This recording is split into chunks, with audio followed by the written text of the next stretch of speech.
Perkenalkan, nama saya Niko Aditya Idamanta Sembiring dari kelas PJKR 1E NIM 62131111118. Berikut adalah tugas video perkembangan peserta didik. Perkembangan adalah bertambahnya kemampuan atau skill dalam struktur dan fungsi tubuh yang lebih kompleks dalam pola yang teratur dan dapat diramalkan sebagai hasil dari proses pematangan. Fisik atau tubuh manusia merupakan sistem organ yang kompleks dan sangat mengagumkan. Semua organ ini terbentuk pada periode pranatal atau dalam kandungan.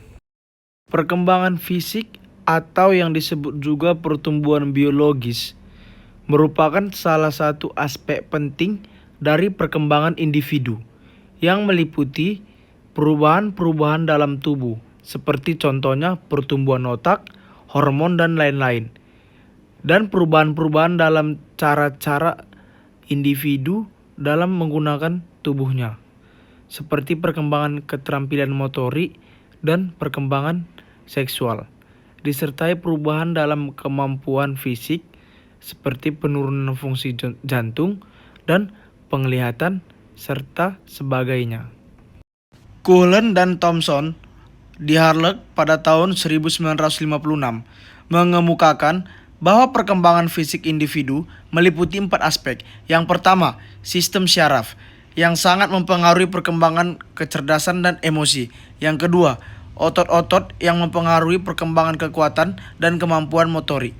Yang ketiga, kelenjar endokrin yang menyebabkan munculnya pola-pola tingkah laku baru, seperti pada usia remaja berkembang perasaan senang untuk aktif dalam suatu kegiatan yang sebagian anggotanya terdiri dari lawan jenis. Dan yang keempat, struktur fisik atau tubuh yang meliputi tinggi, berat, dan proporsi. Apa sih perkembangan peserta didik? Secara bahasa sendiri, perkembangan merupakan suatu tahapan baik fisik maupun psikis ke tahapan selanjutnya. Namun, dalam istilah merupakan suatu tahapan yang berkesinambungan dan saling berhubungan. Lalu peserta didik merupakan makhluk yang tumbuh dan berkembang yang bersifat dinamis, memiliki karakteristik tertentu, yang mana hal ini adalah proses alami suatu individu. Nah, jadi perkembangan peserta didik memiliki suatu tahapan perubahan.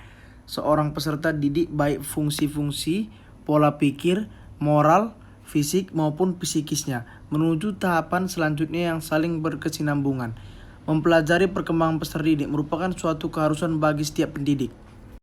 Secara umum, terdapat perbedaan antara gambaran-gambaran perubahan fisik berdasarkan jenis kelamin laki-laki dengan perempuan. Pada anak perempuan berupa pertumbuhan tulang-tulang, tumbuh bulu-bulu halus berwarna gelap di kemaluan, pertumbuhan payudara, serta mencapai pertumbuhan ketinggian badan yang maksimum setiap tahunnya. Bulu kemaluan menjadi keriting dan menstruasi atau haid, dan tumbuh bulu-bulu ketiak. Sementara pada anak laki-laki berupa pertumbuhan tulang-tulang, testis yang membesar, tumbuh bulu kemaluan yang halus, lurus dan berwarna gelap. Awal perubahan suara, ejakulasi, bulu kemaluan menjadi keriting, pertumbuhan tinggi badan mencapai tingkat maksimum setiap tahunnya, tumbuh rambut-rambut halus di wajah, tumbuh bulu ketiak, akhir perubahan suara, rambut-rambut di wajah bertambah tebal dan gelap dan dengan tumbuh bulu di dada. Terdapat beberapa faktor yang mempengaruhi perkembangan fisik peserta didik, tapi saya akan memberikannya 5 saja, yaitu yang pertama, keluarga meliputi faktor keturunan maupun faktor lingkungan.